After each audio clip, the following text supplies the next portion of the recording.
অথবা আমাদের নেতা অধ্যক্ষ আসাদুল হক দুলু মহোদয় গত 17 বছর রংপুর বিভাগে যেভাবে রাজনৈতিক দলরা আসে আমাদেরকে পাউরুটি খাওয়ার জন্য, আমাদেরকে আসে 5 তলা আশ্রয়ন থাকার জন্য, আমরা তিস্তা পাড়ার মানুষ আমরা ওই 5 তলায় আশ্রয়ন কেন্দ্রে থাকতে চাই না।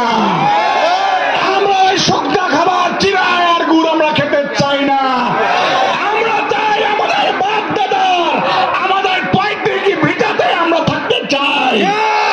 তাই প্রধান অতিথিকে বলতে চাই, ভাই আপনি কেন্দ্রীয় নেতা, আপনি কেন্দ্রে আলোচনা করবেন, আমাদের এই তিস্তা পাড়ের মানুষের দুঃখের কথা বলবেন, এটা কিভাবে অতি বিলম্বে বাস্তবায়ন করা যায় আপনারা সে সিদ্ধান্ত নেবেন। আর যে সরকার এখন রয়েছে সেই সরকারকে অনুরোধ করব খুব তাড়াতাড়ির মধ্যে আমাদের এই তিস্তা পাড়ের মানুষের যেটা আশা নিয়ে আজকে তিস্তা পাড়ের মানুষ এসেছে তাদের আকাঙ্ক্ষার দিকে আপনার তাকিয়ে আপনারা ঘোষণা দেন।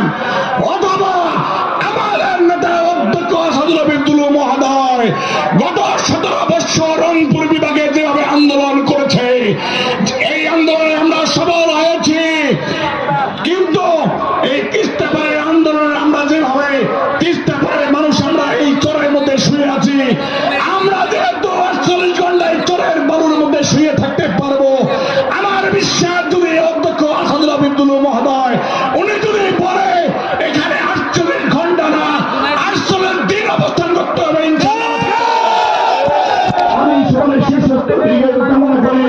আমি আমার বক্তব্য শেষ করছি। ধন্যবাদ সবাইকে। জাগো বাহে তিস্তা বাঁচাও।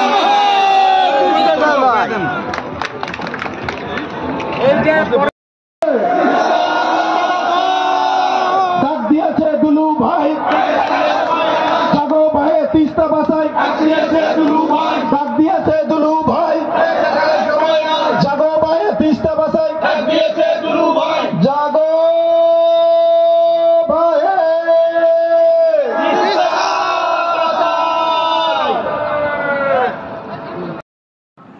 কি ভাবছেন বাঁচাধন? আমরা এই যে বারামাটিতে এমনি এমনি বসে আছি, দাবি আদায় না করি আমরা চলে যাবো, ওইটা ভাবেন না। আমরা আসছি, রোদে বসছি, দায় দাবি আদায় করবো, তিস্তা বাঁচামো, তারপরে আমরা 48 ঘন্টা পরে যদি বাস্তবায়ন হয় তবে বাড়ি যাব। কথাটা ক্লিয়ার মনে থাকে যেন।